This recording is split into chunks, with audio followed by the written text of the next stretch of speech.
Om Namo Bhagavate Vasudevaya.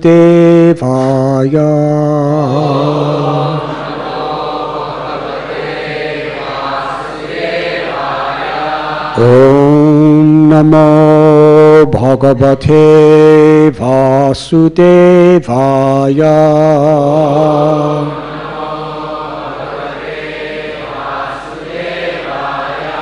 Om Namo Bhagavate Vasudevaya.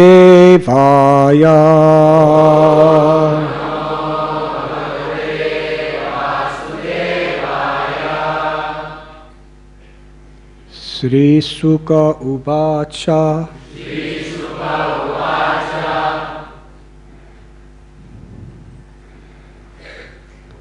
Sevam Bhagavata Rajan Vaidarbi Parishantita Gyatva Tat Parihashoktim Priyatyaga Bayam Jahao. Sri Sukha Uvacha. Saivam Bhagavata Rajan Vaidarbi Parishantita Yatva Tat Parihasoktim Priyatyaga Bayam Jahao.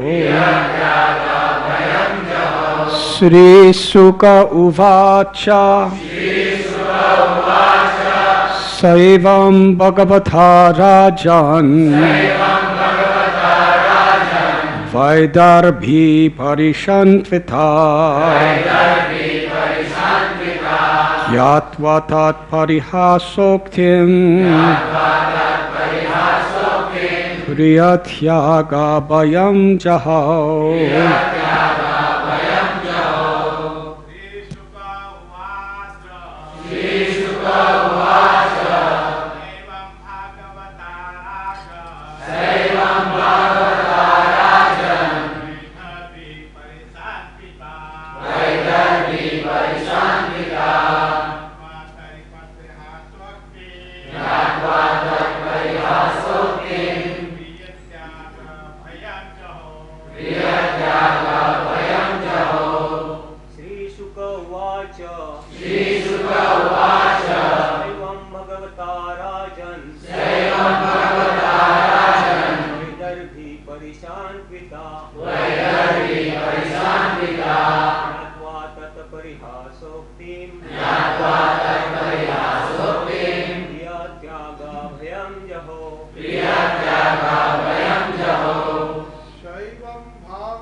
Srisuka Uvacha.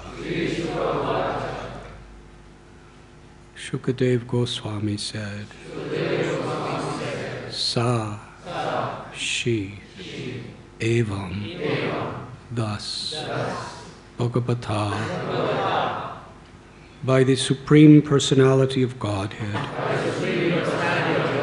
Rajan, O King, Vaidarbhi, Queen Rukmini, Parishantvita, fully pacified, Gyatva, understanding, Tat, his, Parihas, spoken in jest, Uktim, words, Priya, by her beloved, Tyag, of rejection, Bhayam, her fear, Jahau, gave up.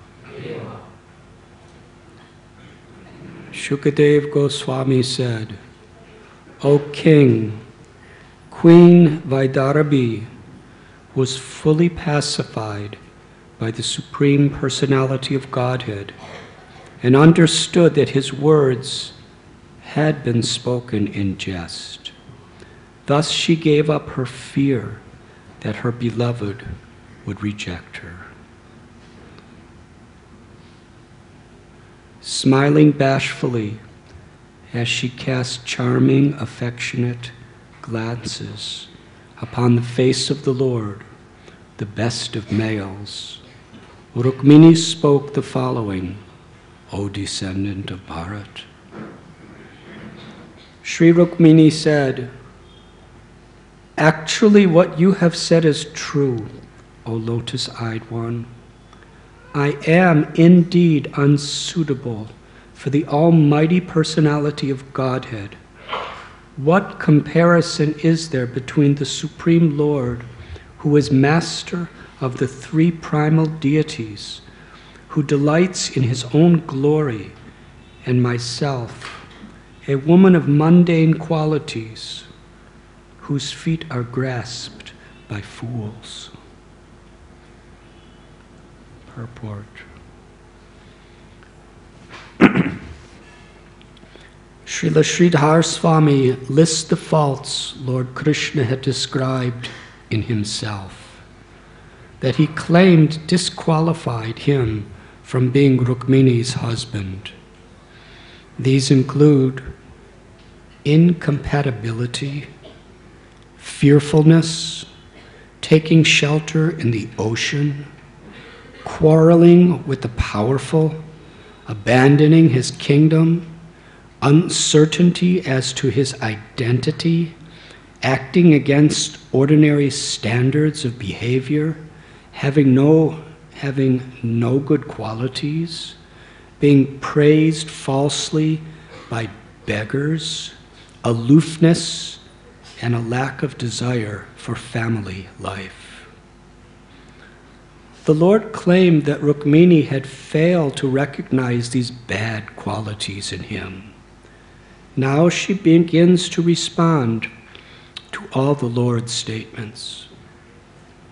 First, she responds to Sri Krishna's statement in text 11 of this chapter. Kasman no vavrishe saman. Why did you select us, who are not equal to you? Here, Srimati Rukmini Devi says that she and Lord Krishna are certainly not equal, for no one can be equal to the Supreme Lord.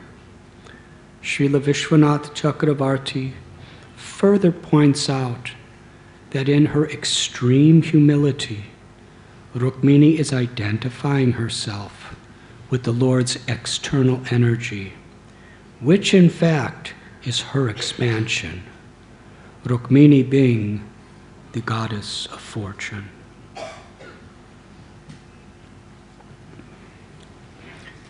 Om Akyantimidandasya Jnananjana Chalakaya Chakshurun milidham jena tasmai Sri Gurave Namaha.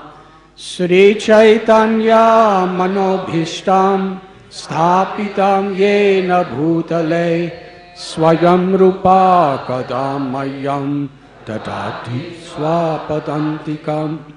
Vandeham Sri Guru Sri Judapadakamalam Sri Gurun Vaishnavanscha Sri Rupam Sagrajatam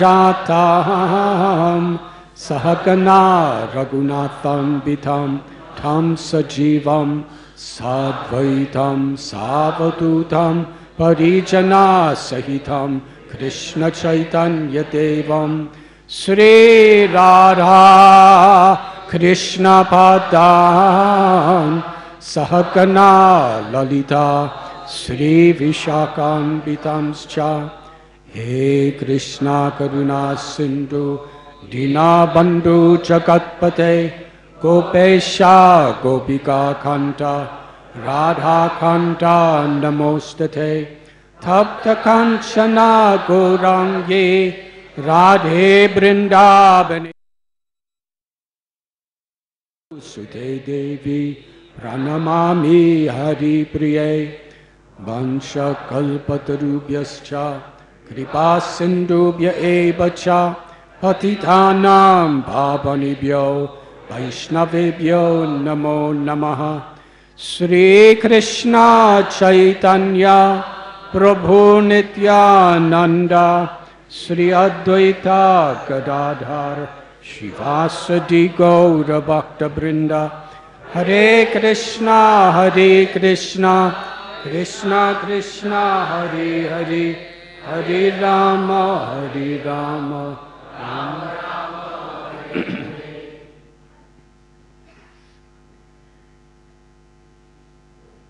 Hare Krishna. Thank you for being here today.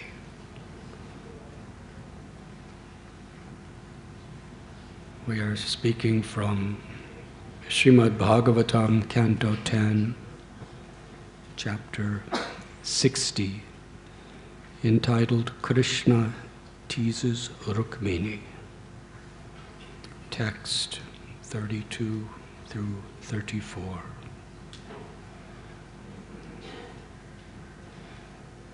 At the beginning of this chapter,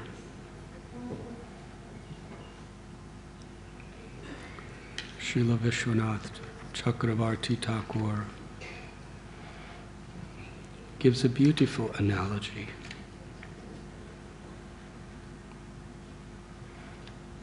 He tells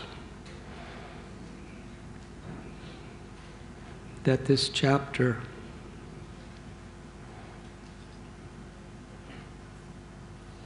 Rukmini's qualities, her loving qualities, are compared to camphor. And Krishna's apparently very harsh words are like a grinding stone. And when you grind camphor, the fragrance of the camphor manifests like never before. So in the same way, in Krishna's relationships with his dear devotees, in many ways, sometimes with his smile, sometimes through the sweet sound of his flute, sometimes through harsh words, neglectful words. In whatever way he approaches his devotees, it's to bring out the loving qualities of his devotees. Because ultimately, in the relationships between Krishna and his associates, there is only one subject matter, and that is rasa, exchange of intimate, pure love. And as Krishna, sometimes in inconceivable ways, Ultimately, everything Krishna does is inconceivable. The more we sincerely try to conceive of it, we understand it's inconceivable. If we don't really go deep into trying to conceive, it may appear conceivable. Because Krishna has Achinta Shakti. Whatever he does, whatever he says, everything about him, and everything about his relationship with his devotees is inconceivable. What does inconceivable mean? It means our intelligence, our mind, our logical prowess, our mastery over Sanskrit, or the different systems of philosophy, can never equip us to truly comprehend Krishna's infinite, loving nature in every aspect of his personality.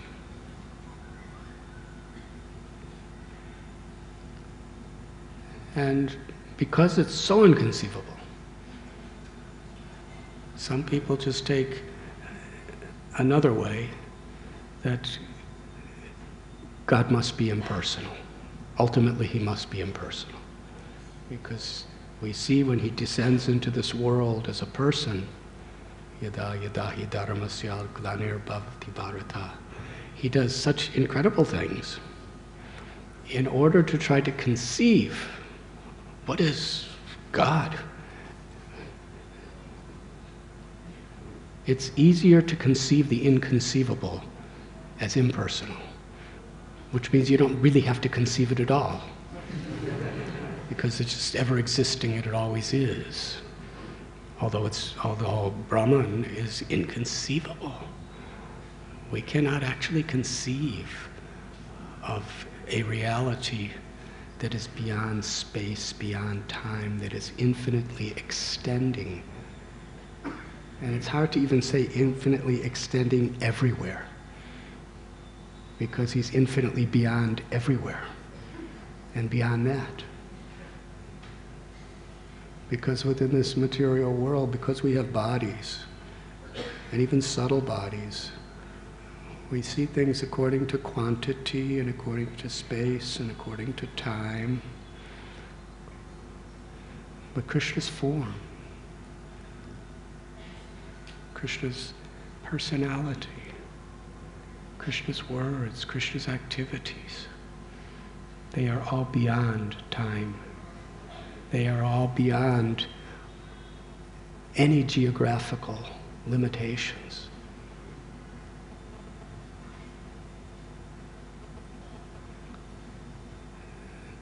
The analogy of Anantashesha, who's with many heads. He's an expansion of Balaram, Krishna's intimate associate, so he knows what Krishna does and he knows what Krishna says. But through the span of an entire universal creation, with all of his mouths, he cannot sufficiently explain what Krishna or Lord Chaitanya does in one moment. That's quite inconceivable.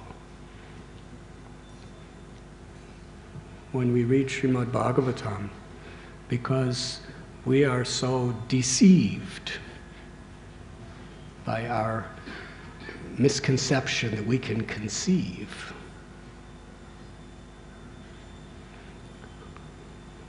we read a story and then we hear it again. I already know that one. I've heard that so many times. Let's get to something else. But we find when Lord Chaitanya was with Gadadhar Pandit at Tota Gopinath, they would read and discuss the same story that we do. Dhruva, Prahlad Maharaj. How many times have we heard that story? And they're reading the same pages of Srimad Bhagavatam that we read.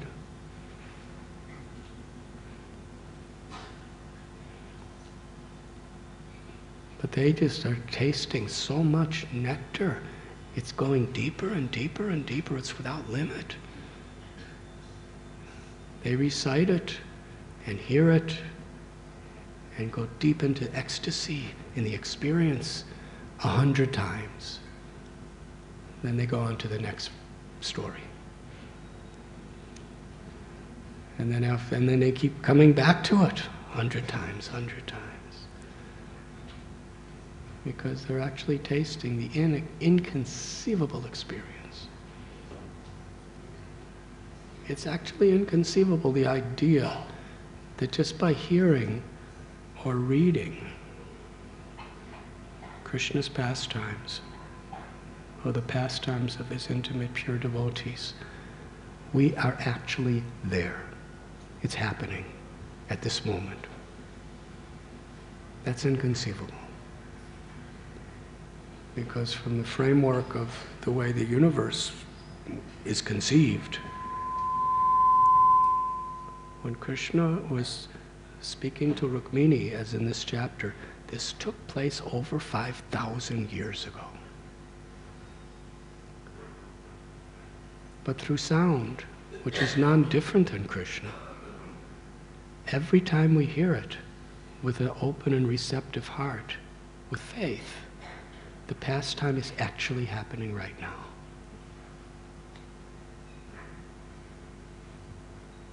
That's inconceivable. When you talk about Indian history or American history of various politicians or reformers, what they did even 50 years ago, it's not happening now. Even what happened 20 years ago, it's not happening. What happened yesterday, it's not happening now. It happened then, and we're just remembering it.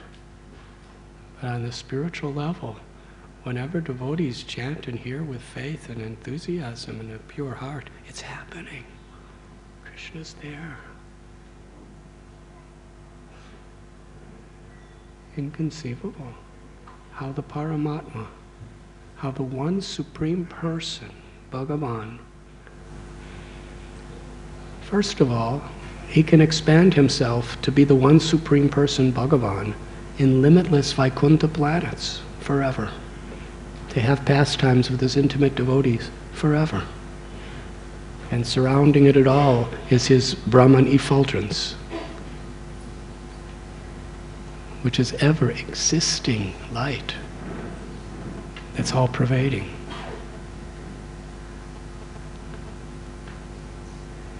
And that Bhagavan personally appears within the heart of every living being. Not like some reflection. Each one individual, independent, personally taking care of you. And it's all the same Paramatma. You have your own special Paramatma, whether you want or not. That same Paramatma is with you through every birth and every death. And he's personally your Paramatma. And you're personally his, ultimately. And yet, the same Paramatma is personally within the insect, and the snake, and the tree, and the plant, the vegetable,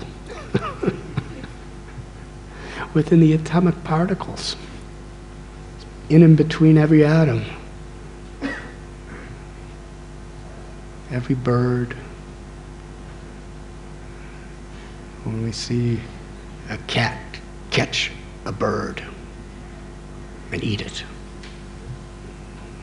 there's a special Paramatma in the cat's heart watching, and a special Paramatma in the bird's heart watching. Every living being, even the bacteria, there's a little Paramatma right there watching.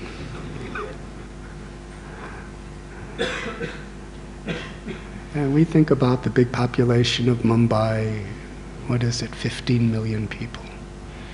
And the population of India, 1.2 billion, or 15 million people here, and 1.2 billion people in India, and so many billions of people on the planet Earth.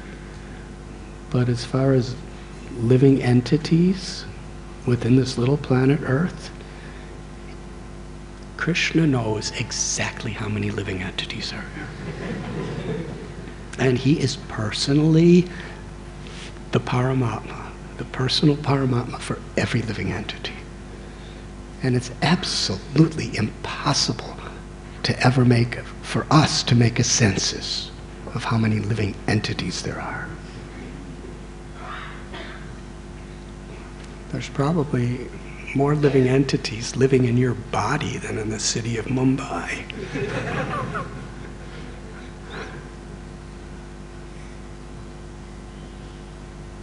And yet Krishna's with everyone. Inconceivable. And the more we try to conceive it, the more we realize we cannot conceive it. We can only conceive that it is inconceivable.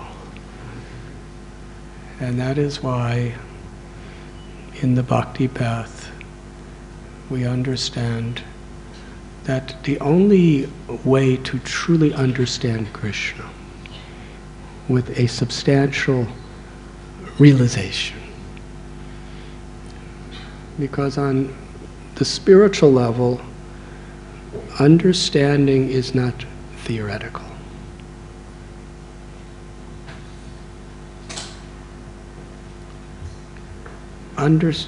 Theoretical knowledge is a way, it's a necessary way by which we can approach real understanding. But true understanding of the inconceivable is only possible by the grace of the inconceivable. When Krishna reveals himself to us, then we could understand. And what is the understanding? Sri Chaitanya Mahaprabhu is Krishna himself in the mood of Sri Radha. Now this is inconceivable because Krishna is saying Radha knows me better than I know me. I want to understand her the way I want to understand myself the way she understands me. I want to understand the nature of my love the way she tastes the nature of my love. I want to understand the qualities that make her so ecstatic that I can't even understand. I want to taste that too. So he appears as Lord Chaitanya. Radha Krishna Pranaya Vikratirtha Dini Shakti Radha. The one supreme absolute truth is eternally in two forms, as the Shaktiman and the Shakti, Radha Krishna. And now they have come together as one. Radha Bhavaduti Subalitam Nomi Krishna Swarupam. And Lord Chaitanya is telling Rupa Goswami that to understand what love for Krishna is, what this tattvas of Krishna and the jiva and bhakti and rasa, these loving exchanges between Krishna, the infinite absolute truth, and his beloved devotees. They are like a limitless ocean.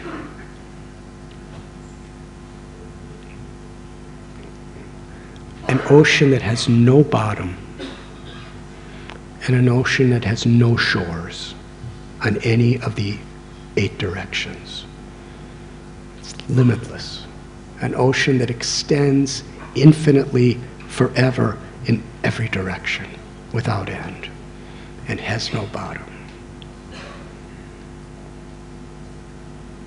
And Lord Chaitanya himself, who's Krishna, who's playing role of devotee, he is saying that I am going to try to explain one part of one drop from that ocean.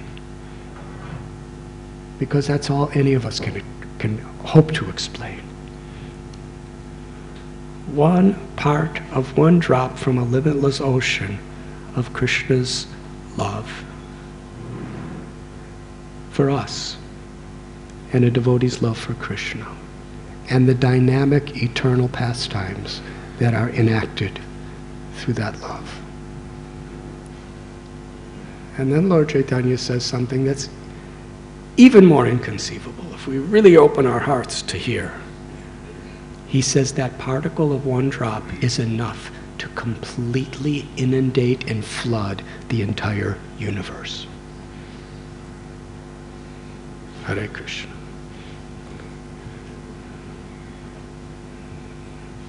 Now, if you take one drop, what can you flood with one drop? But he's saying a particle of a drop will flood the entire universe. And even the universe, the material, physical universe, is quite inconceivable. Even the greatest scientists, the more they understand they don't understand. Now, the difference between a material scientist and a spiritual scientist, in one sense, is the more a material scientist understands what he doesn't understand, he becomes very proud. I understand this much of what is inconceivable. But a spiritual scientist is really humbled by that. It's not that I'm arrogant that I understand so much of a little drop of what's infinitely beyond my understanding. We're humbled by that. We don't think I'm great because of what I know. We think Krishna's great because what he knows. And if we take our happiness and my greatness for what I know, then it's very limited.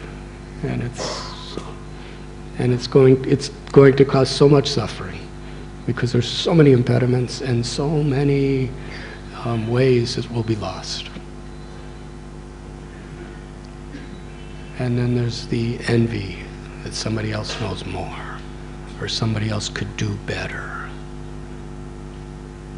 Arrogance that I'm better, whether it's our singing or our dancing or our puja or our money making or our influence in others or our ability to speak or know or whatever it may be. Whether we're a doctor or a businessman or a lawyer or a politician or a brahmachari or a guru, whatever we may be. If we think that we're the doer,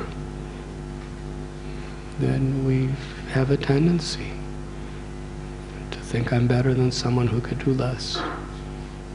Or we become depressed or envious of someone who could do more. But if we think, if we understand, Krishna's the doer. And Krishna's inconceivable in everything. He could lift Govardhan Hill with the little finger of his left hand, effortlessly, and be smiling the whole time.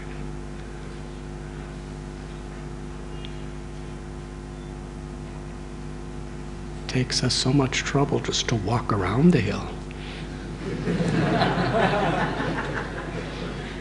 And it's only a fraction of a size it was when Krishna lifted it. When Krishna lifted it, with what's apparently the weakest part of the body, the tip of the little finger of the left hand. And it wasn't that he just lifted the hill. Indra, the most powerful of the demigods in the Swargaloka region, the king of the Devas, he's throwing his most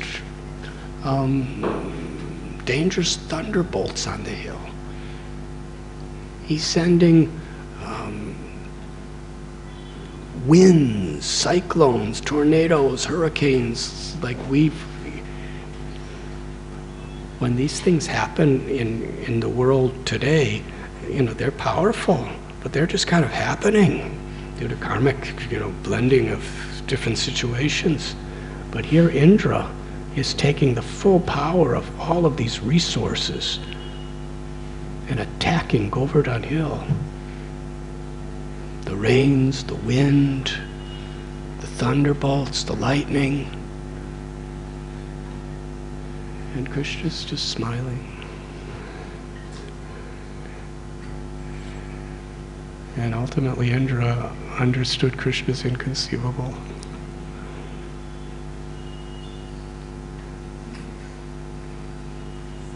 So when we humble ourselves in a spirit of bhakti or devotion, then Krishna reveals himself to us.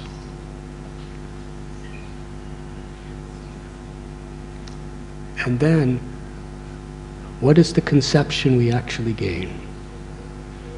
It's never that we can understand the limits of Krishna's beauty, his sweetness, his love, or his pastimes, what to speak of his external energy of material creation, the Mahatattva. But what Krishna reveals to us is what awakens our deepest love for him. What awakens the deepest desire to surrender to his love. That is the highest realization.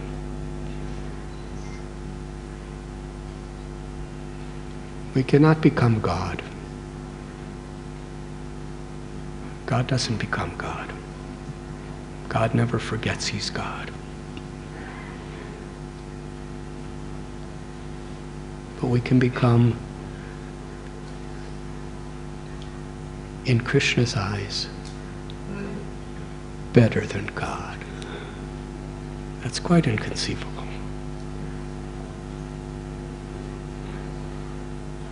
Try to understand in logical terms, how could the quantity in one drop contain more water than the limitless ocean?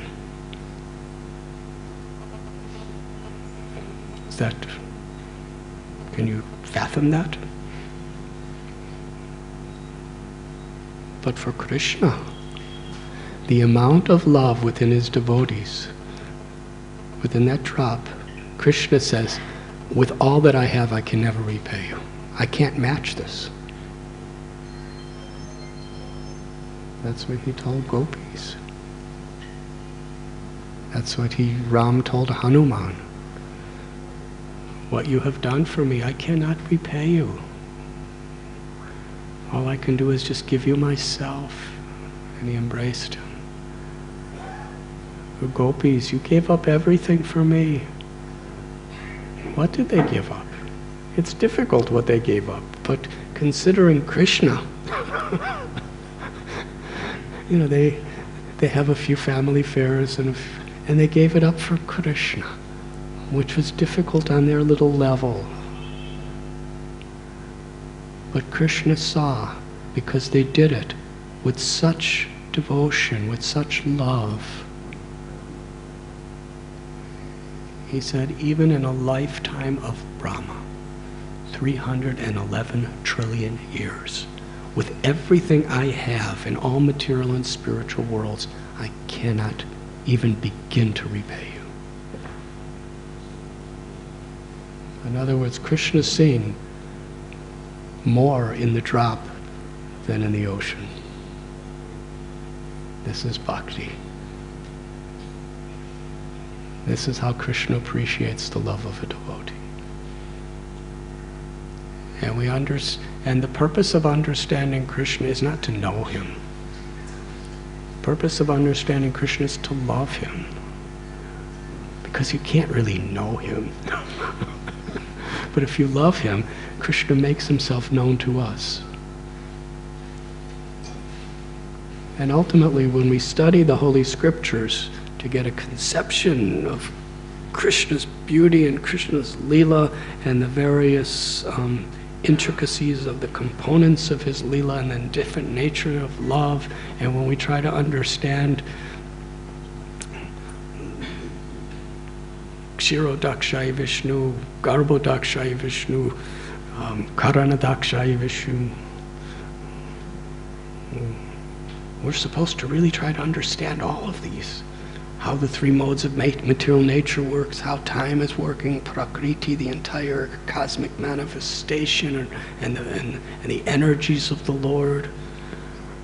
There's incredible books within the Vaishnava literatures that describe Sankhya philosophy that Kapila Dev is teaching his mother. And his mother understood everything he was saying. And if you read Sankhya philosophy, some of us, we have to read it many times. One verse we have to read for years before we understand it. He just spoke all the verses one time to his mother. She understood everything because of her devotion. He gave her the understanding. And what was the understanding? She was completely humbled by his mercy, by his grace, by his love. And she loved him. That was her understanding. I'm yours. That was Hanuman's understanding. What kind of scholar was Hanumanji? Incredible. He knew shastras, he knew slokas, he knew philosophies, he knew everything masterfully. He was blessed by Vayudev. He studied scriptures from Suryadev. But what was his conclusion? Ram, how can I please you? I'm yours. And because that was his conclusion, Ram said, I cannot repay you. I'm yours. So when we go to study Srila Prabhupada's books, when we study these holy scriptures, this should be our attitude. We're not studying to be scholars. We're studying so that we can receive the divine grace of Krishna and his devotees. And we want to share that divine grace because that's what pleases Krishna most. Katayantash tamam nityam tushyanti charamanti cha. Devotees take much pleasure by sharing Krishna with each other.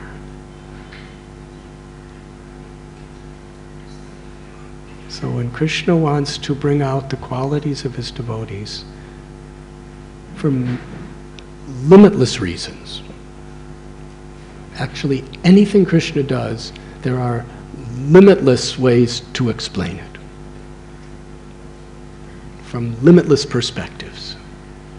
That's why Anantashesha can't, when it says that he can't describe what Krishna or Lord Chaitanya does in one moment, cannot explain one moment of their pastimes in the entire span of a creation. What does that mean? That means one moment it can be Krishna saying one word, that's a moment. Krishna making one motion is a moment. It can be explained from infinite perspectives. In truth, not speculative or imaginary. That's Krishna. When Lord Brahma tells Ishvara Parama Krishna Satchit Ananda Vigraha Anadiradir Govinda Sarva Karana Karanam, that Krishna is the cause of all causes, the supreme Ishvara, Parama. And his body is eternal, full of knowledge and full of bliss. That full is inconceivable. That full knowledge and that full bliss and that eternal nature, that's Krishna in everything he does. An expansion of an expansion of an expansion of an expansion of Krishna. he just takes a moment of a glance and he impregnates the entire material nature with limitless living entities.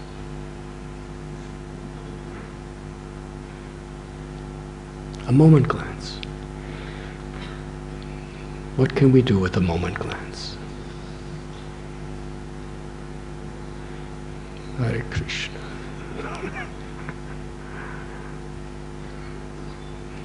That's Krishna. And that is a very, very expansion of a form for material nature. What to speak of Krishna, Sham Sundar, when he glances on you. When Krishna glances on his devotee in Goloka Vrindavan or Gokul Vrindavan, that glance is actually limitlessly more potent than Mahavishnu's glance that impregnates the entire creation with all living beings. But Krishna, infinitely more potent than that, when he glances on his devotee, he's impregnating the devotee with his love.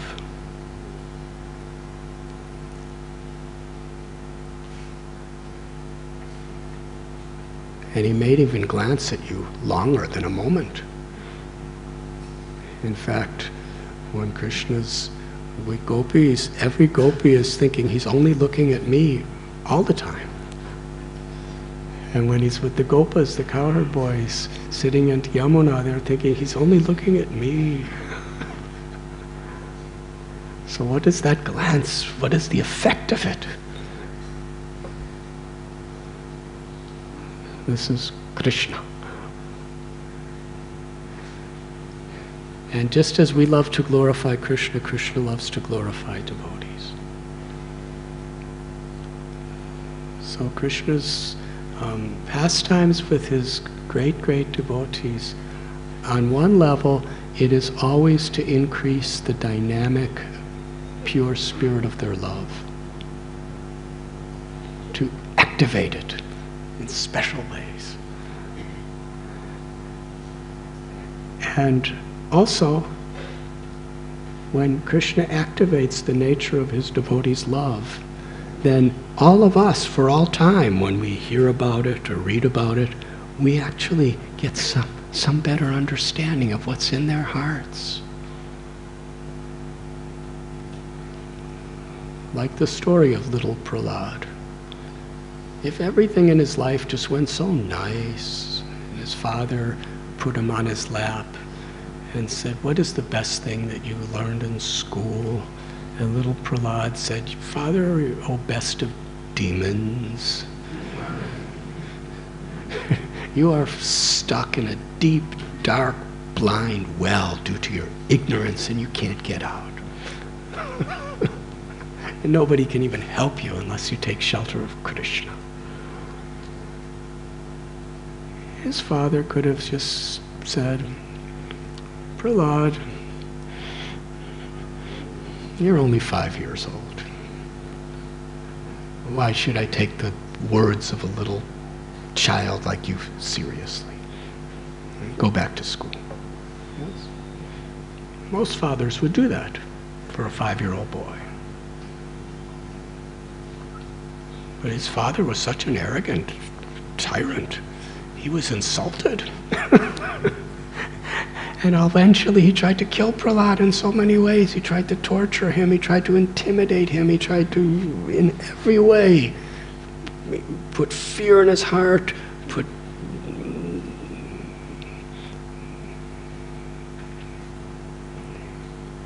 He gave the example that Prahlad, just like a tree, somebody takes a branch off a tree and they put an axe at the end, and that branch becomes the handle for the axe. And then a person who takes a branch from a tree, makes it the handle for an axe, and then cuts down the same tree with it. So that's what you are. You are my son. You're a branch. You're coming from me. But because you have devotion to Vishnu, who's like the axe, you're like his handle. You've come to cut me down by your devotion. Therefore, I am fully justified to destroy you before you destroy me. Prahlad didn't want to destroy his father. He loved his father.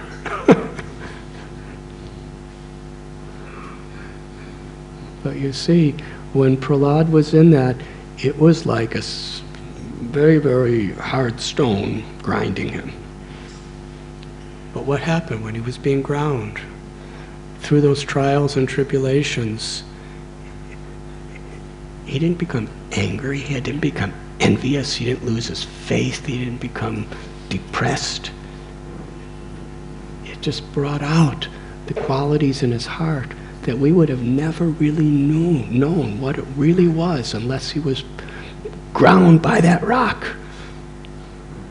A serious rock too, Hiranyakashipu. And similarly, little Dhruva Maharaj. In so many ways he would put through tests. And those tests actually brought out his bhakti like rubbing camphor.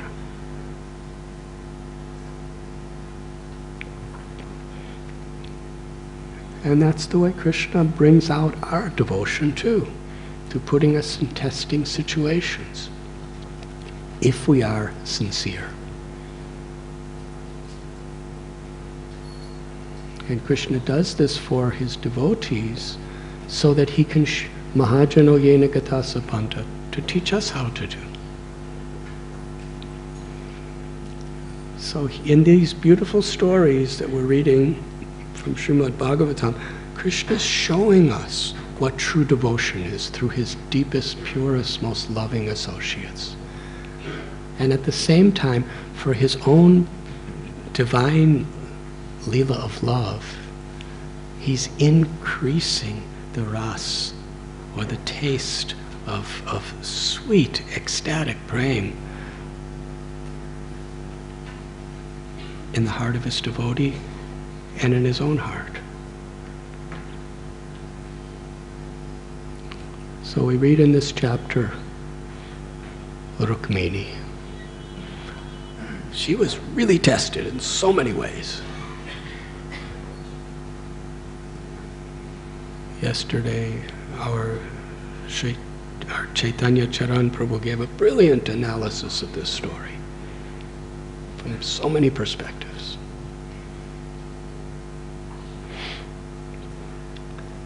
Rukmini loved Krishna with all her heart, with all her mind, with all her strength, with all her soul.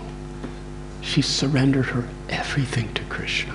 She never met him physically. She never saw him with her eyes. She just heard about him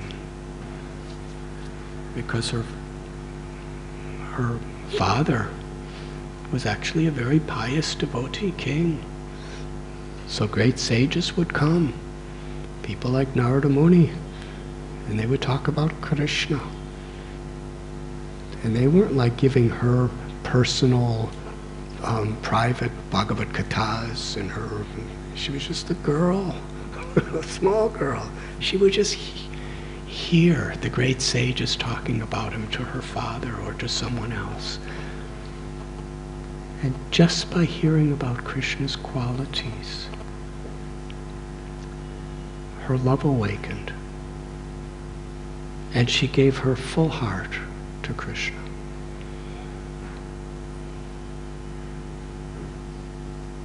But her father, he loved the daughter, but her elder brother, who was very powerful and very influential, he hated Krishna. And he wanted to get his daughter married to the person who hated Krishna more than anyone, Shishupal. From Shishupal's birth, he was envious of Krishna. And his whole life, he was obsessed with somehow or other giving Krishna a bad name. And he was really good at it too. And people like him believed what he said. He would say so many terrible things against Krishna. He would just interpret everything, and there was enough truth in it so that it was believable, but it was completely out of context. Yes? Krishna was a cowherd boy. There's truth in that. But he would make that such an insult to Krishna.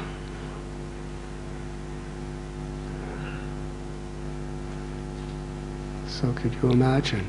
She gave her whole heart to Krishna, and she was to marry a person where she would just hear and see envious blasphemies. He would probably expect her, demand her, force her to cause harm to Krishna. This is traumatic. She sent a message. Krishna got the message the night before the marriage. And the day of the marriage, she went to the beginning of the ceremony by going to Goddess Parvati's temple to get blessings before the marriage. And she's praying to Parvati, please, I don't want to marry this person. I want to marry Krishna.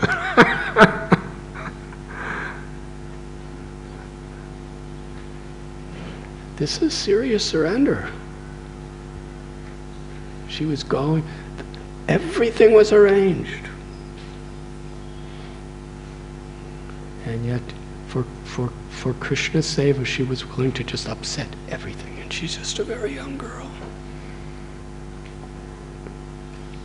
And the most powerful kings on the planet were all assembled in support of Shishupal. And right in front of all of them, she just jumped on Krishna's chariot and went away. Hari Hari. That's Rukmini. In the time of such a test, of such a stressful situation, we understand what is her love. If Rukmini just said, oh, well, I prefer Shishupal, but if you like Krishna, then okay, whatever makes you happy. We wouldn't understand what is the substance of Rukmini's love the way we do. So that stone brought it out. Grinding the camphor brings out the scent. Even I see we have these for Chandan Yatra, devotees go out and grind the sandalwood against the stone.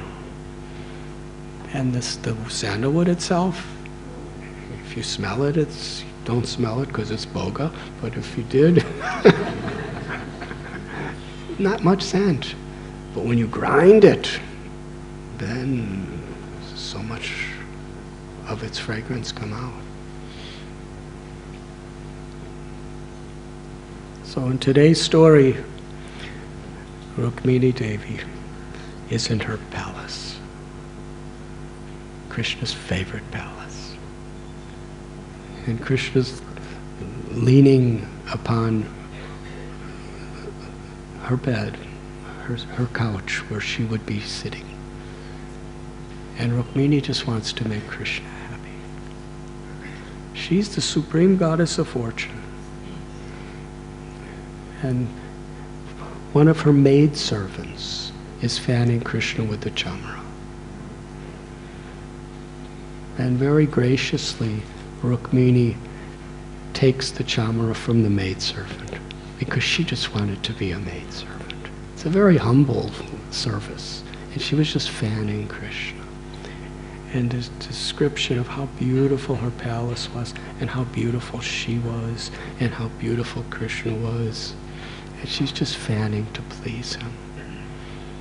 And Krishna's seeing how she's just so happy.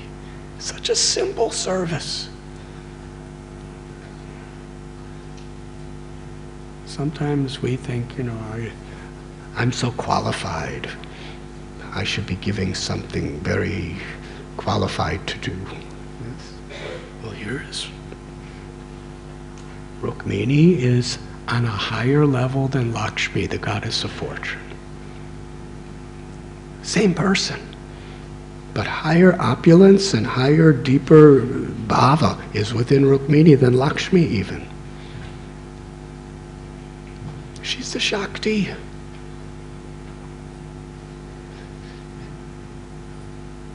We all have some experience of how powerful Maya is. Yes? In our own experience and seeing what she does to others, Maya is the external energy of Rukmini. The whole Mahamaya that's permeating this world is Rukmini's energy. So she's very powerful. And she's the primary queen. The first of them. Senior most. But just fanning Krishna with a fan. We have chamaras there. Anyone in the temple, you all have the opportunity. You can just come to the temple with a chamara and fan Krishna. And Radharani, Gopal, yes? Even your little children could do it. You can give little chamara to your 3-year-old child and can fan. But that's the simple, menial, humble service that Rukmini was doing, that literally anyone, anywhere could do it. But she was smiling in ecstasy because she was just so happy to render this simple little service to Krishna. And Krishna was looking at her and feeling her love and feeling her love was just, Krishna, I'm yours. I want to please you.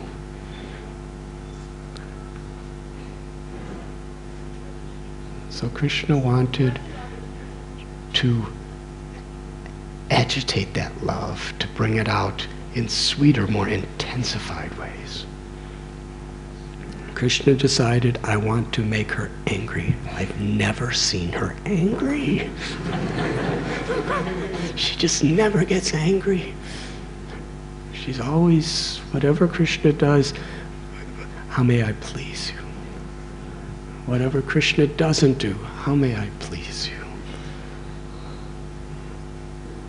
If Krishna's harsh with her, if Krishna's sweet with her, whatever, how can I please you? Ashlisya vapatadatam panashtumam. Chaitanya Mahaprabhu concludes Shikshastakam.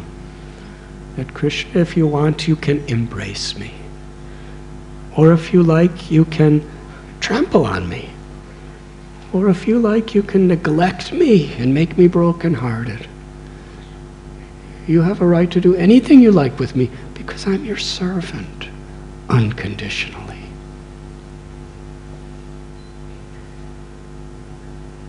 Rukmini Devi really embodied this principle. But Krishna really wanted to make her angry because he wanted to see that aspect of her ecstatic love. So he started speaking. And the words he spoke have been discussed in the previous classes. But more or less, he was putting down himself in such a way that it appeared that he was going to leave her.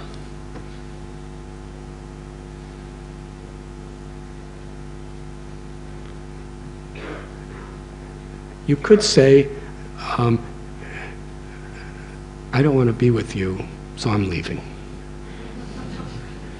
Or you could say, I'm so totally unqualified to be with you that we shouldn't be together anymore. It's kind of the same thing, isn't it? So he was telling Rukmini that you are so beautiful and you're so virtuous. I don't deserve to be your husband. I really shouldn't be your husband.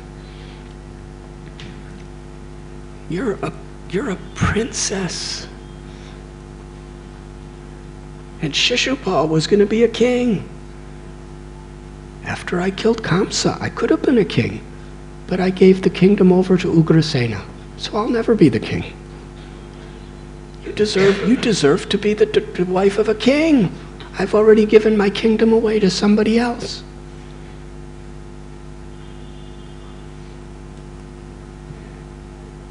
And you deserve to be married to a great hero.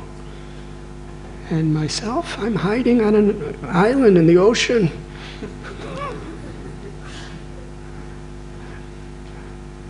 And in so many ways, he was saying like this: I'm not qualified to be with you.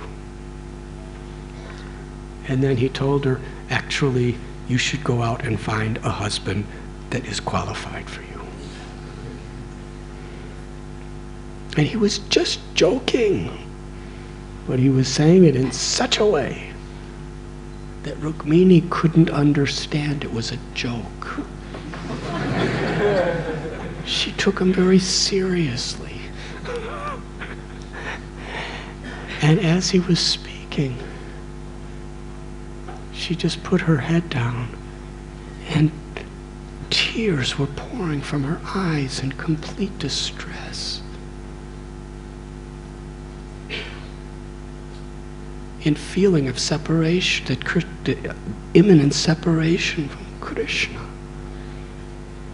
And her limbs were just burning with distress. They trembled. Her heart was palpitating as tears were pouring from her eyes and mixing with her black ointment cudgel, and it was falling over her body and on the floor. And suddenly it became so overwhelming that her body and mind just couldn't survive in such a traumatic state of total humility, that I'm going to lose Krishna. She fainted. She just collapsed. The Srimad Bhagavatam says she collapsed like a tender little banana tree that's knocked down by a strong wind.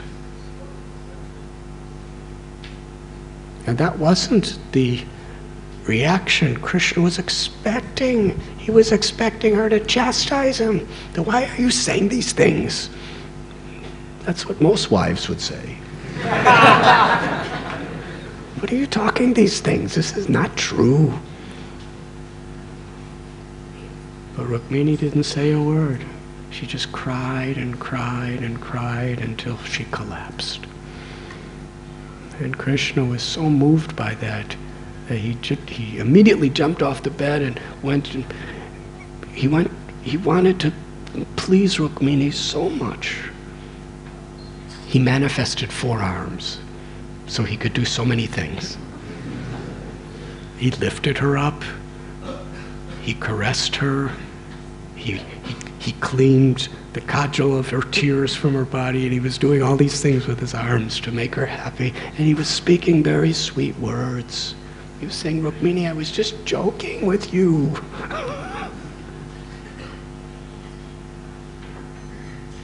And when Rukmini understood that in her total simplicity, then she replied to his words. After she had the security of knowing that Krishna is mine and I am Krishna's. And here she's about to explain every single argument that Krishna said why he's unqualified, to prove how his words are actually proving that he is supremely qualified in every way.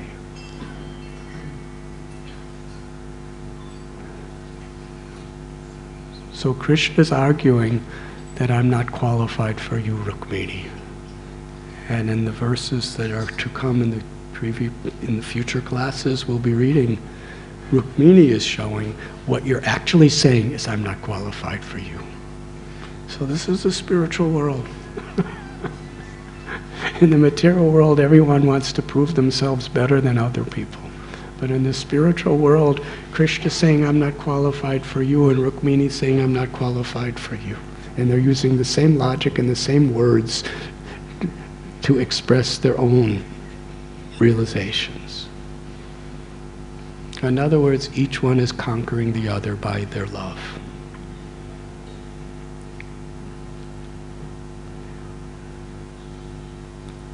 In Chaitanya Charitamrita, the mood of Sri Rukmini was perfectly manifested in Gadadhar Pandit. And there are many such stories which describes the quality of Gadadhar.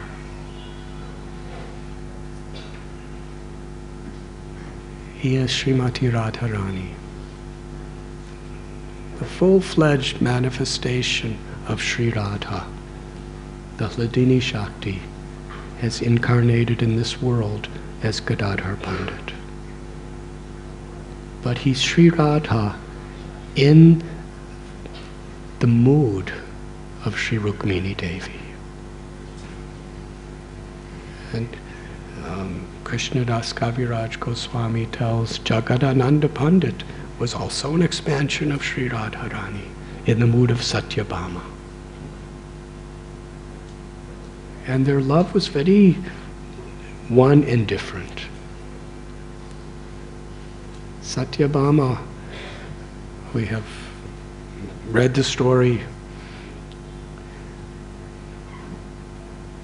Krishna gave Rukmini a single parijata flower. And Satyabhama said, I want a parijata tree.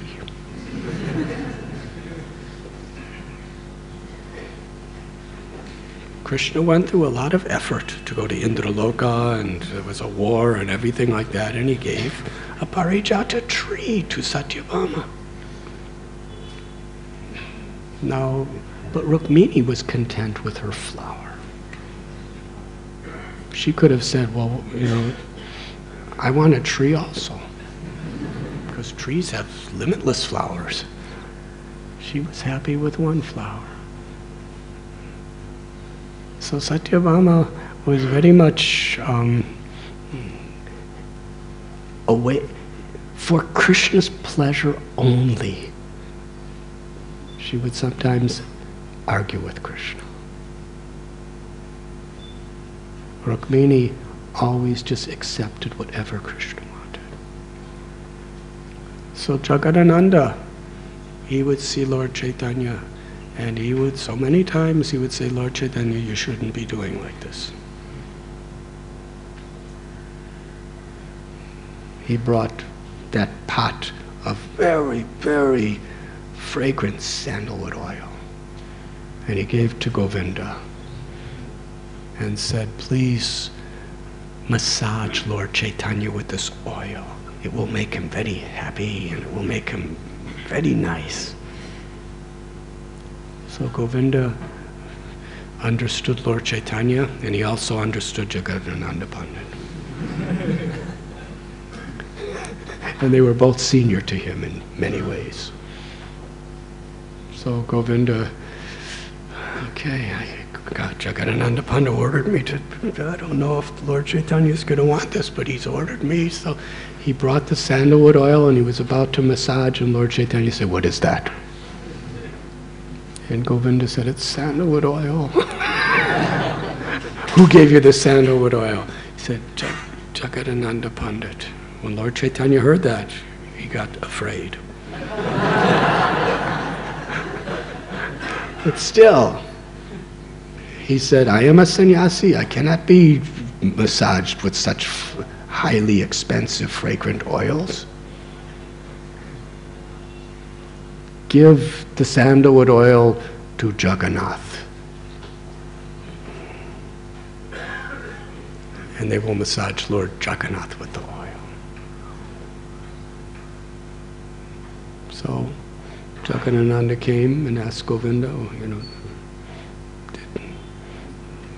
did Lord Chaitanya enjoy the oil?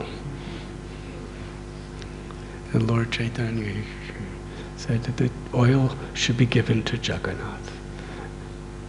And Jagadananda picked up the pot of oil.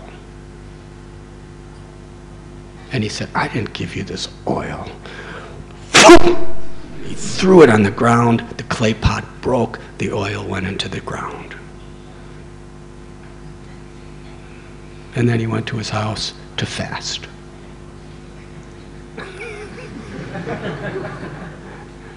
You don't accept, I'm fasting. So Lord Chaitanya, after a couple days of him fasting, he said, please, Lord Chaitanya came to his house and said, please make prasad for me.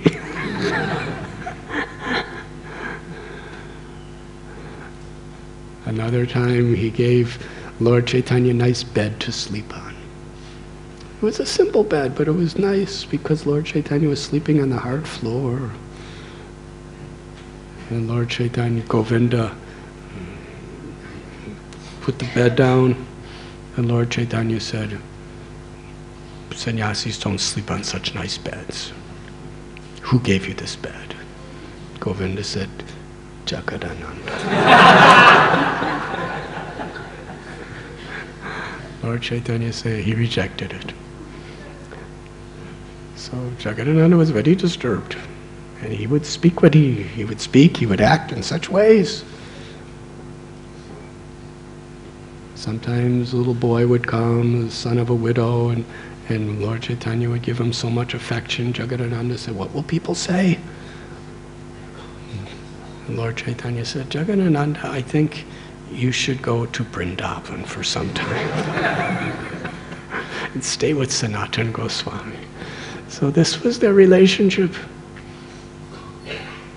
And even in Vrindavan, Jagadananda, it was an expression of his ecstasies of love. He actually really made Lord Chaitanya happy.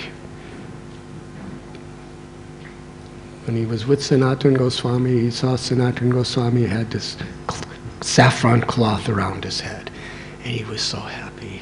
You are honoring Lord Chaitanya so nicely by putting his cloth over your head. I'm so happy to see that. And Sanatana Goswami said, actually it's the cloth of someone else. And he said, Jagadananda picked up a pot and attacked him. And Sanatana Goswami was really happy. He said, I just wanted to test your love for Lord Chaitanya, and you've showed it, and it's incredible. I'm very happy. Put down the pot, or beat me, whatever you like. And when Sanatana Goswami, who is the Sambandha Guru of our Sampradaya, he's the Guru of Rupa Goswami, Sanatana Goswami, who is our Abhideya Guru. He wrote Bhakti Rasamrita Sindhu, Ujjvala Nilamani. Sanatana Goswami is his Guru.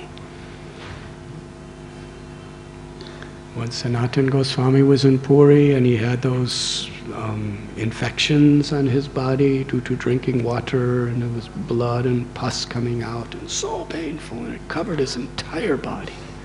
And Lord Chaitanya kept embracing him, and the blood would get on Lord Chaitanya's beautiful golden form. So Sanatana Goswami confided in Jagadananda, I came here because I wanted to make spiritual advancement, but I'm just making offenses. Jagadananda said, well, actually, Lord Chaitanya told you he wanted you to go to Vrindavan, so why don't you just go to Vrindavan? Sanatana Goswami said, yes, that's what I will do. And the next day, Lord Chaitanya came to embrace him, and he tried to run away, and Lord Chaitanya embraced him, and Jagadananda said, actually, I'm going to Vrindavan. Sanatana Goswami said, I'm going to Vrindavan. He said, why are you going to Vrindavan?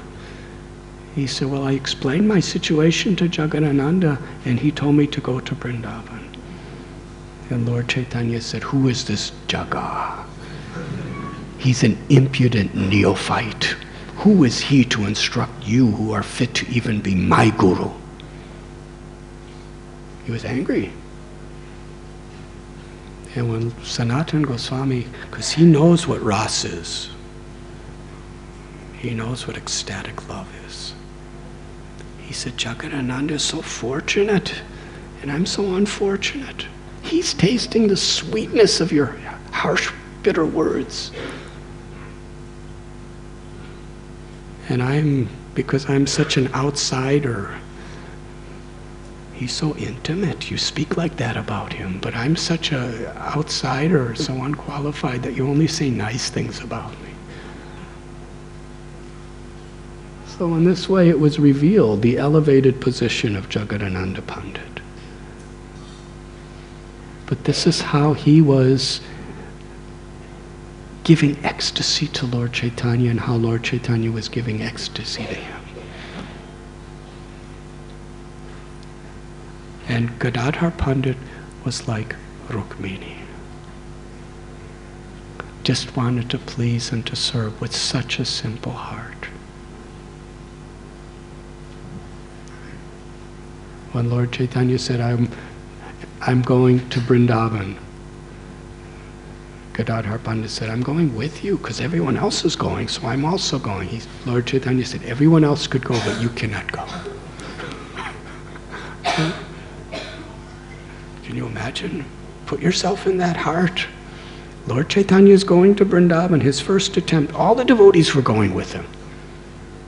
To go with Lord Chaitanya to Vrindavan, have kirtan all the way, have King Prataparuja was arranging prasad feasts, throughout Orissa. It was really the most incredible pilgrimage. And everyone else was free to come. But Gadadhar, you took Chaitra Sannyas, so you cannot come.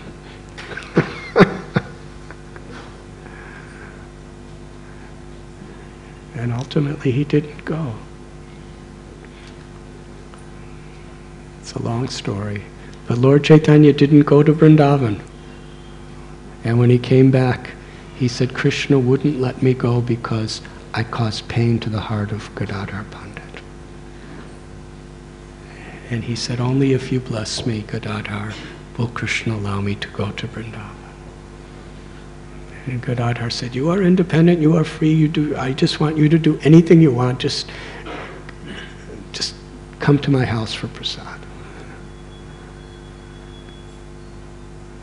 And on another occasion when Balabhabhata came from the Prayag area to visit Lord Chaitanya in Puri.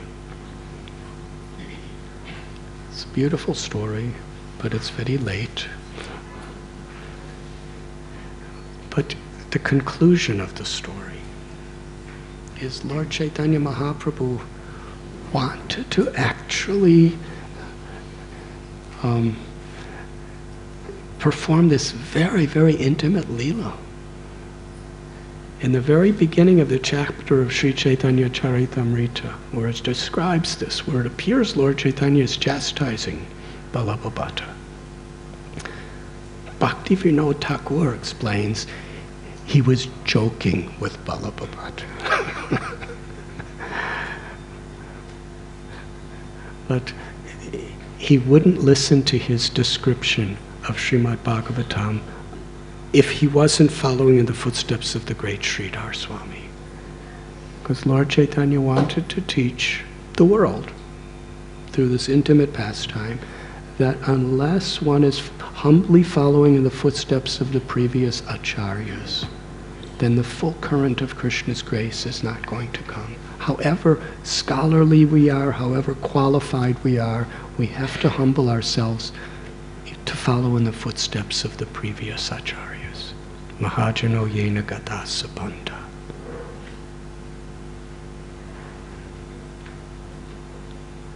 So because Lord Chaitanya wouldn't listen, none of the devotees would listen. It's interesting. In Gorgano Deshtapika, which is the authorized explanation of the identity, the inner identity of all Lord Chaitanya's associates, recognized by all the acharyas, written by the son of Shivananda Sain, Kavi Karnapur. He identifies that Balabhabata is Sukadev Goswami. Who knows Srimad Bhagavatam better than Sukadev Goswami? He spoke Srimad Bhagavatam.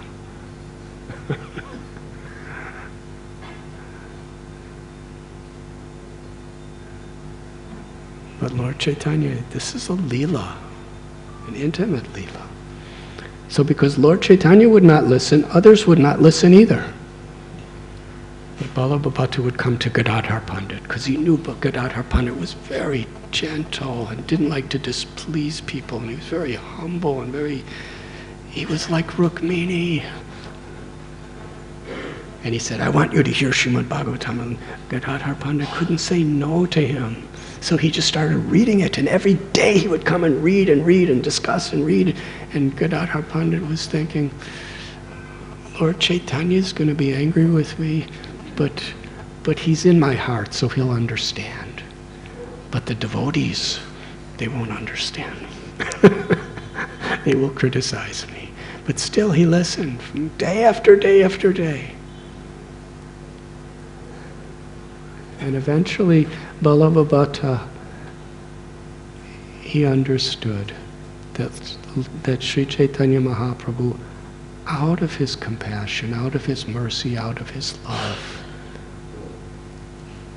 just like Krishna removed the pride of Indra, he's doing this for my welfare. And then Balabhabata came and he completely accepted Lord Chaitanya's mercy.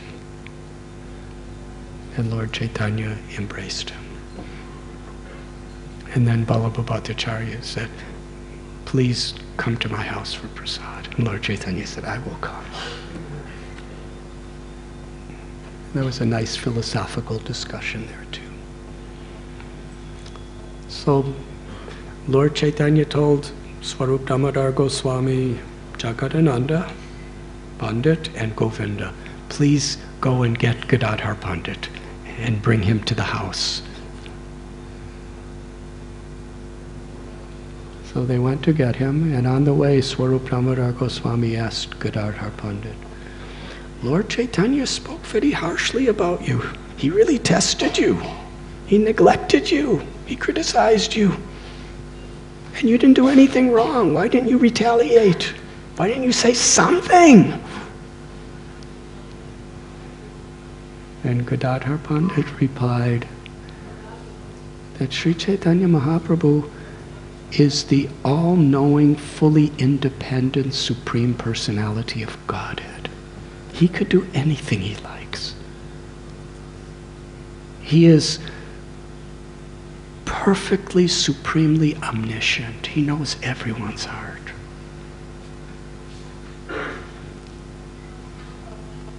And I know that he knows all my strengths and all my faults.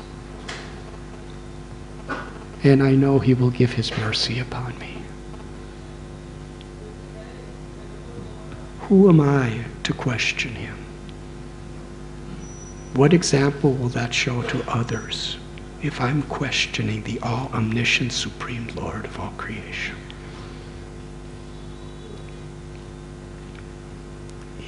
He will bestow his mercy despite my faults and Swarup Damodar Goswami was really moved, such a spirit of surrender. And then he came before Lord Chaitanya. And it was many days. He wasn't really coming because Lord Chaitanya was neglecting him. And he fell at Lord Chaitanya's feet and wept tears of gratitude. And Lord Chaitanya embraced him. He said, Gadadhar, I tried to test you. I spoke harsh words about you. And I neglected you because I wanted to see you get angry. But you didn't get angry. You just tolerated everything.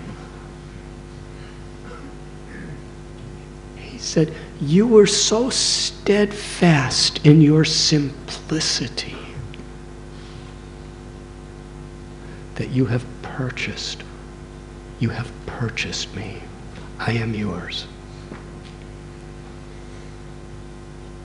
This is the quality of Gadadhar, his simplicity. And Lord Chaitanya is giving this direction to the whole world for all time to come. This sarala bhava is the words Lord Chaitanya uses. He is purchased by the simplicity of the love of his devotee.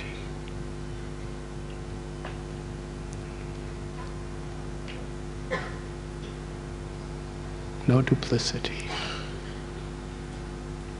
Not complicated.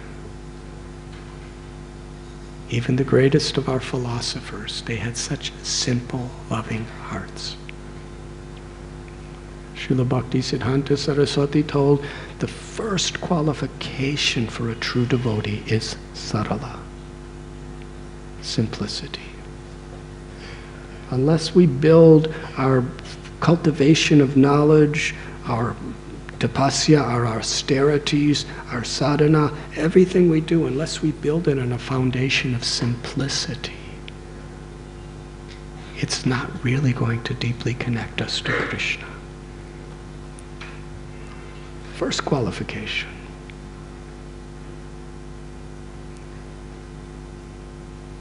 And Lord Chaitanya, he said, because of the simplicity of your love, you have purchased me. And then Krishnadas Kaviraj Goswami, because Lord Chaitanya was so purchased by the simplicity of the love of Gadadhar, Lord Chaitanya's name is Gadadhar Prananath. He's the Lord of the life force of Gadadhar. And Lord Chaitanya loves to be associated with his devotees.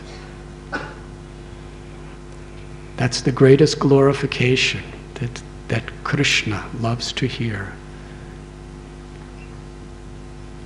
is how he is connected with his devotees.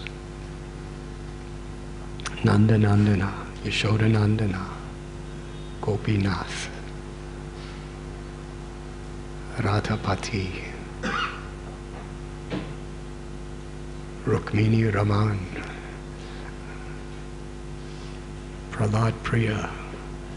The Lord loves to be glorified through the glorification of his devotees.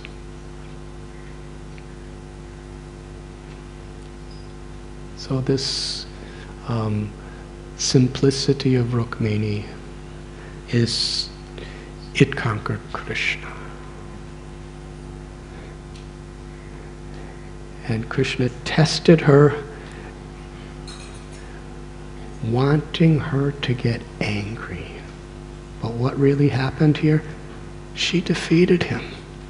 He couldn't make her get angry. And Gadadhar Pandit too. Lord Chaitanya really, really put the pressure on. But he couldn't make Gadadhar angry at him. He tried.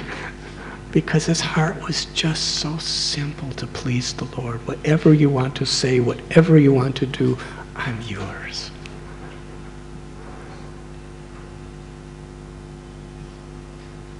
So it's better for us to follow in the footsteps of Gadadhar Pandit than Jagadananda Pandit. And Rukmini rather than Satyabhama. They are both on the highest platforms of prema, ecstatic love. But the lesson is very much how the Lord brings out the love for his own enjoyment and for his devotees' enjoyment through the love of his devotees. In Vrindavan, Krishna makes Radharani angry. But the only reason why he makes Radharani angry is to increase her love for him. And the only reason Radharani becomes angry is to increase Krishna's love.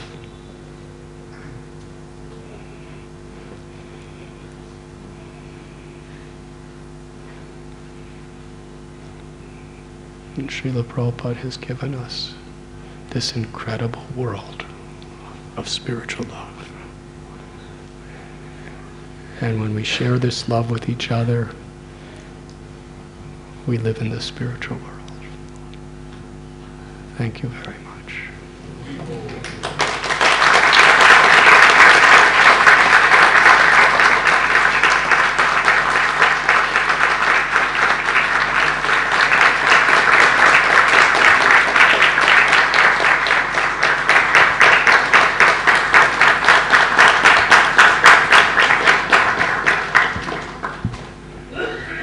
Krishna. Is there any questions? I know I'm late, but I'm leaving today for Kanpur, so I will take advantage of using this excuse. Anybody except...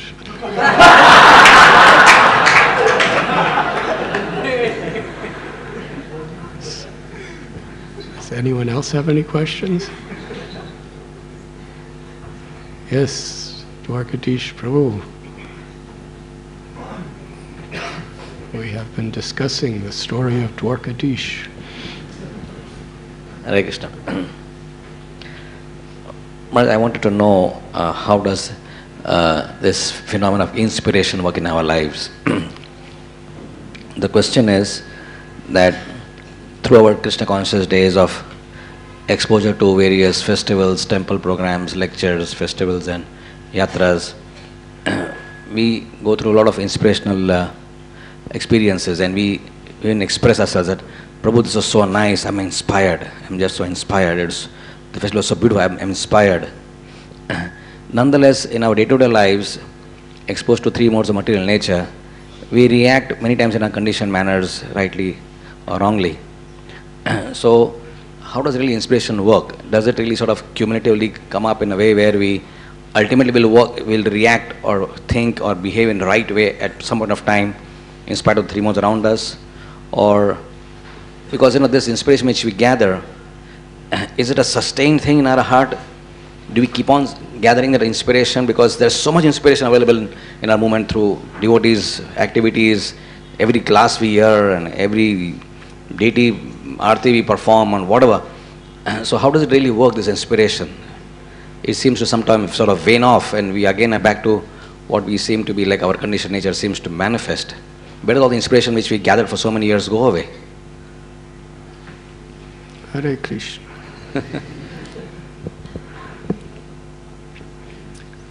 Everything's all right. Inspiration on the spiritual platform is never lost. It's eternal. That is why it is so valuable.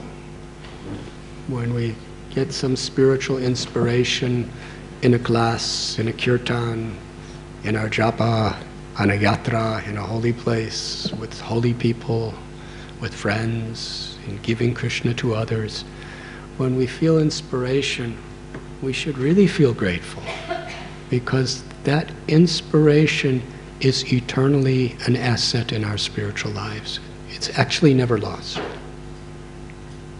It's a nourishment. When you just eat regular food, it gives you some inspiration in the form of strength and nourishment, but then it's gone. The strength after some days or whatever, it's gone. I'm not going to go into details of how it goes, but our eco-village, we have a really nice way of explaining those things.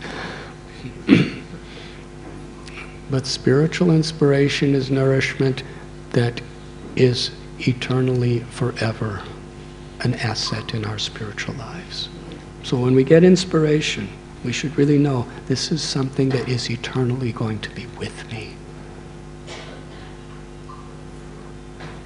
But in a semi-conditioned state within this world, there are so many distractions where the inspiration is not lost. Any inspiration.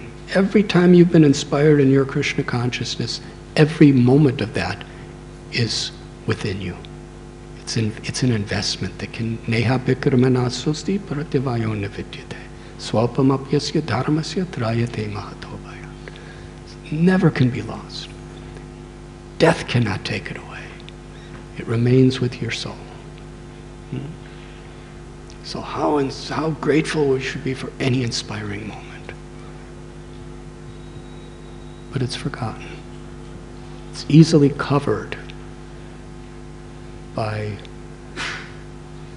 the conditioned nature of the mind, which is very much affected by external situations. And again, we become distracted.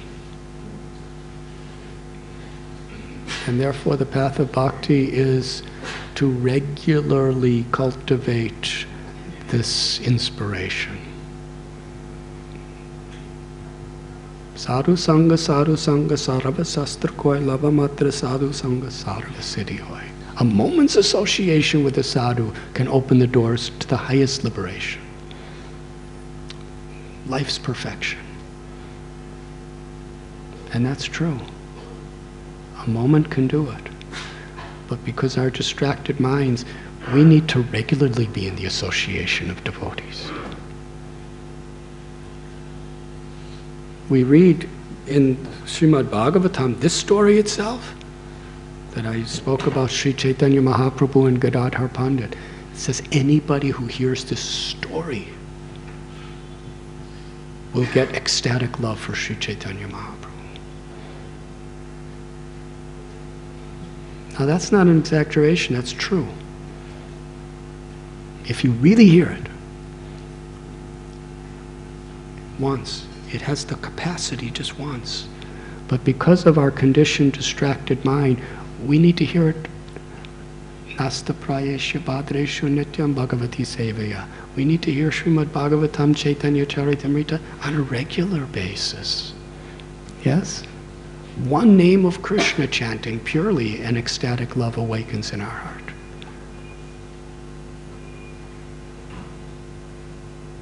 And it's actually awakening it.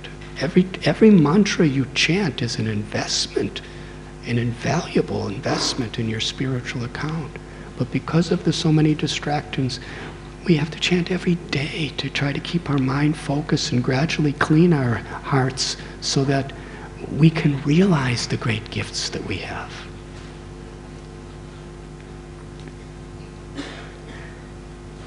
It's about waking up. When you wake up into pure devotion, then you realize every service you've ever done, every class you've ever heard, every mantra you've ever chanted is a priceless glory. And it's all brought me to the point where I could understand that. But now we're thinking, God, I haven't made any advancement. I've chanted so much, I've been inspired, but now I'm not inspired. So in order to continue till we reach that stage when we could realize what we've been given, we have to regularly balance our lives through hearing and chanting and association with sadhus and going on pilgrimages. It is the perfection, and it's the path of perfection. So it's natural. In the path of Vaidhi Bhakti, there's rules and regulations, there's disciplines, because we don't yet have that really higher taste. We're still trying to clean our hearts. Adoshatata sadhu sangota bhajanakriya. We associate with sadhus, we perform our sadhana, anartha nivriti, we're removing these anarthas. And unless we're regularly being inspired, we're not able to actually continue the path with enthusiasm. So this inspiration we need to regularly receive. And in giving we receive. By inspiring others, Krishna will inspire us also.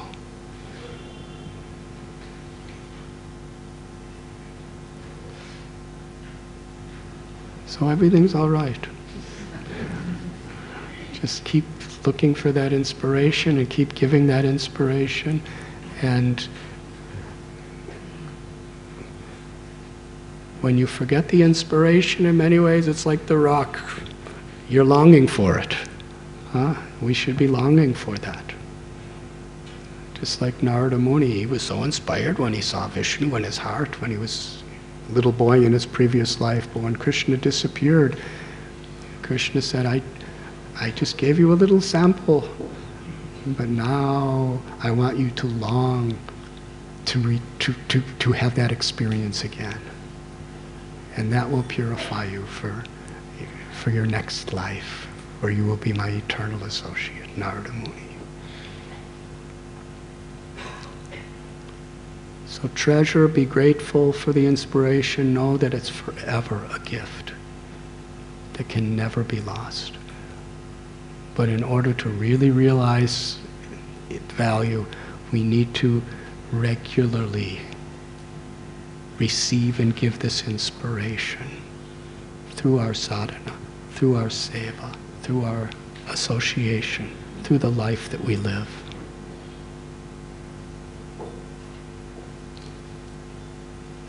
And then we could realize what we've received. Does that answer your question? Is there another question? Yes, Prabhu. He looks inspired.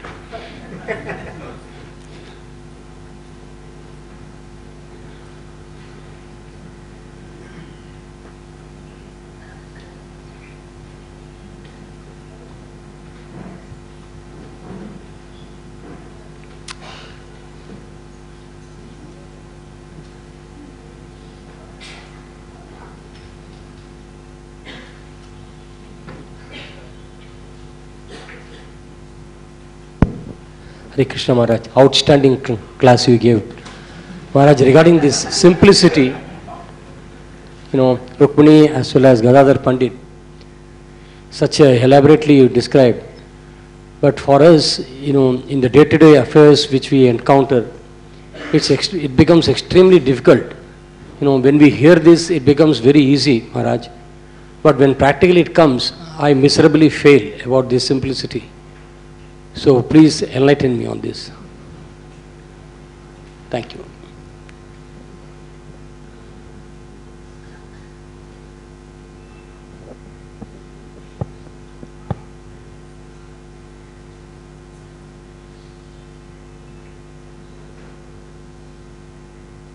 If you are sincere,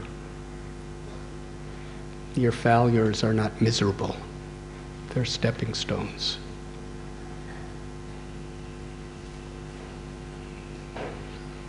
What is important is our sincerity. That we're honestly, earnestly striving for the right thing. We're striving to give up our egos and be the servant of the Lord. Even though the ego keeps coming back and keeps distracting us. I want to enjoy. I want to be the doer. I want to be glorified. I want my senses to be really happy through experiences. I want my mind to be satisfied through material experiences. We're conditioned since time immemorial to these habits. So our material conditioning should not depress us, should not make us miserable. It should humble us. Humble us to understand how much I really, really need, sincerely, to take shelter of the gifts that Prabhupada and Krishna have given me. To chant my japa, to perform the kirtan, to associate with devotees, to perform my seva, to perform puja. All of these different wonderful gifts of devotional service are there to gradually liberate us from the miseries caused by making our goals in life to satisfy our ego, mind, and senses. So really sincerely try to live with spiritual integrity. Really sincerely try to perform your spiritual sadhana, your spiritual practices with your heart. Really try to be respectful to others. Put your egoistic nature, all of our egoistic natures, aside for the higher principle, for the higher purpose. And that's the path of perfection.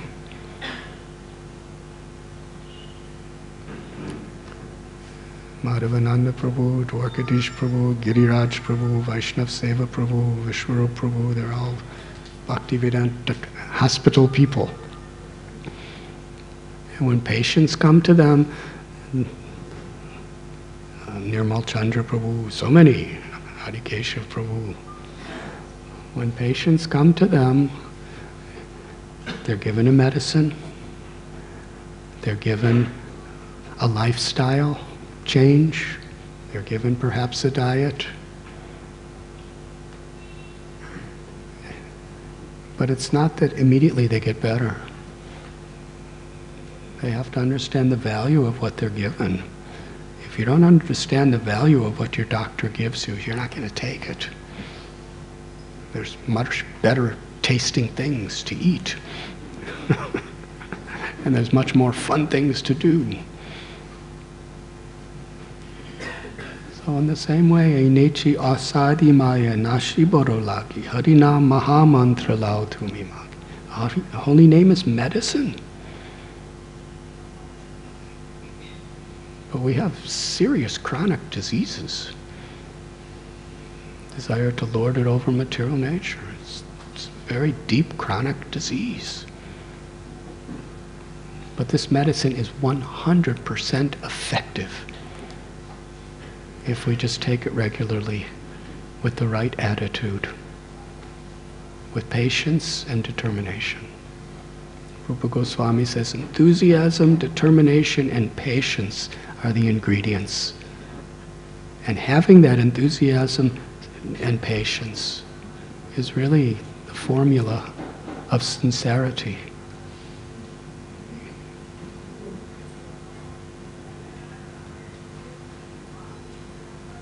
So really try to have the association and the sadhana by which you have the strength to not fail.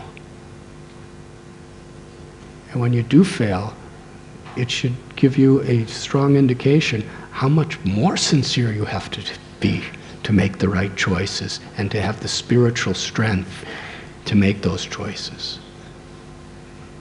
So failing could depress us, which has no value whatsoever to our spiritual growth, or it could humble us and make us understand the urgency of how I really do have to take shelter in a deeper way. That's sincerity. So it's very auspicious what you're saying. Does that answer your question? Hare Krishna. And we will end with Ananda Vrindavan.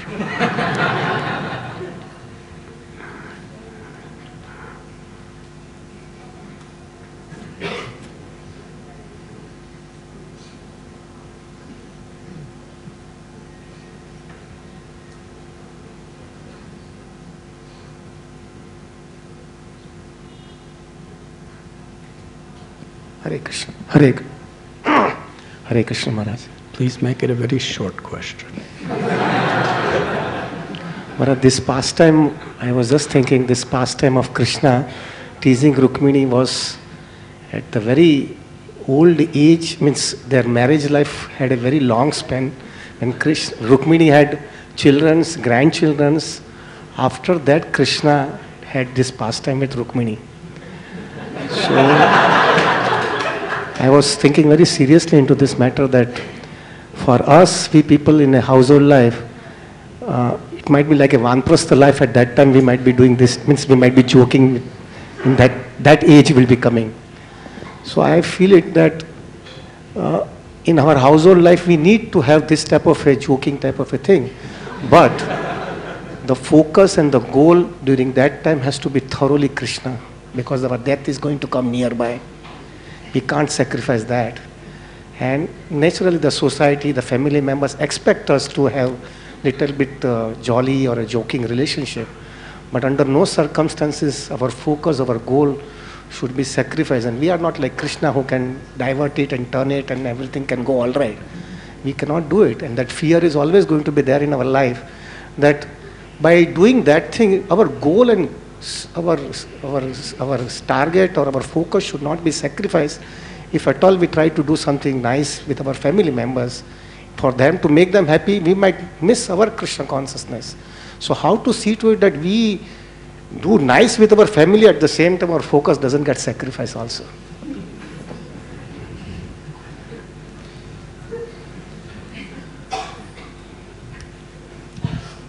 Just make your wife happy, everything.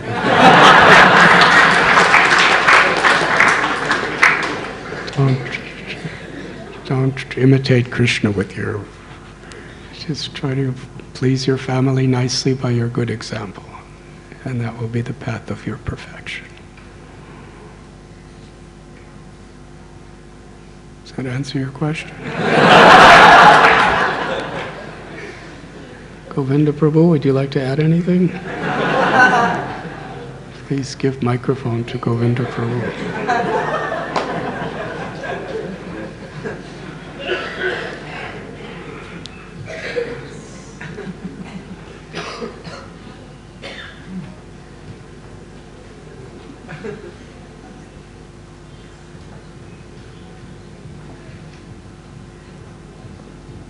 Maharaj, I approve your answer. What? I approve your answer, Maharaj. It is a authorized, certified answer.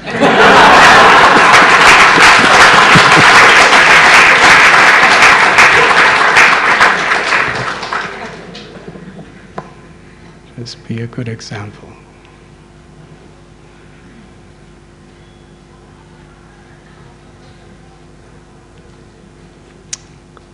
Srila Prabhupada ki jai. Thank you very much.